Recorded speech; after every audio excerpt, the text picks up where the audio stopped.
এখানে কামাল এবং তার চাচাতো ভাই সোহেল দুইজনকে আমরা অ্যারেস্ট করেছি। তাদেরকে পরবর্তী আইনানুগ ব্যবস্থা গ্রহণ করা হবে এবং অস্ত্রগুলো এবং অন্যান্য যা সরঞ্জামাদি পেয়েছি এগুলো আমরা আইনানুগ ব্যবস্থা গ্রহণ করব। আচ্ছা, এখন কি এরা কতদিন যাবত এই কর্মকাণ্ডের সাথে জড়িত আপনারা কিভাবে আইডেন্টিফাই করতে পেরেছেন যদি একটু?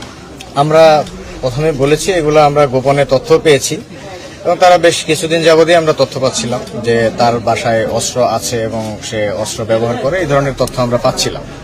এই তথ্যের ভিত্তিতেই অভিযানটা পরিচালনা করেছি। তাদের কোনো রাজনৈতিক পরিচয় আছে কিনা?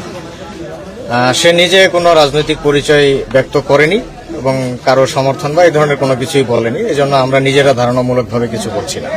আচ্ছা, অতীতে যেই হত্যাকাণ্ডগুলো হয়েছে 5 আগস্টের পর থেকে একটা অরাজকতা সৃষ্টি হয়েছিল, সেই হত্যাকাণ্ড এবং অরাজকতার সাথে তাদের কোনো সংশ্লিষ্টতা পেয়েছেন কিনা?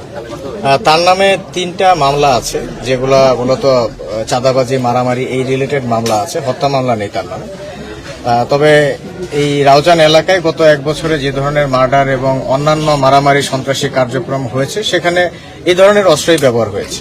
এই ধরনের কিংবা কিছু বিদেশি অস্ত্র, রামদা, চাপাতি এগুলোই ব্যবহার হয়েছে। এক্স্যাক্টলি এটা হয়েছে কিনা এটা আমরা এখন বলতে পারছি না, এটা হয়তো রিমান্ডে নিয়ে আসলে বলা যাবে।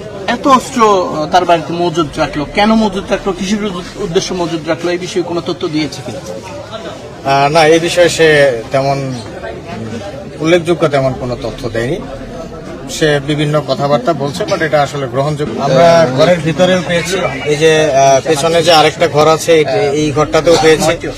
তারপর ঘরের পাশে যে আপনার একটু লুকিয়ে রাখা ছিল, মানে কাঠ বা এগুলো দিয়ে পাটাতন বানানো, এর নিচে ভালোভাবে লুকিয়েও রাখা ছিল কিছু জায়গায়। বিভিন্ন জায়গা থেকে আমরা উদ্ধার করেছি এবং আলমারির ভেতর থেকেও পেয়েছি মদের বোতল, চাপাতি, এগুলো আলমারির ভেতর থেকে পেয়েছি, ছাদের উপর থেকে পেয়েছি। দেখতে পাচ্ছেন আসলে চকলেট বোমা লম্বা।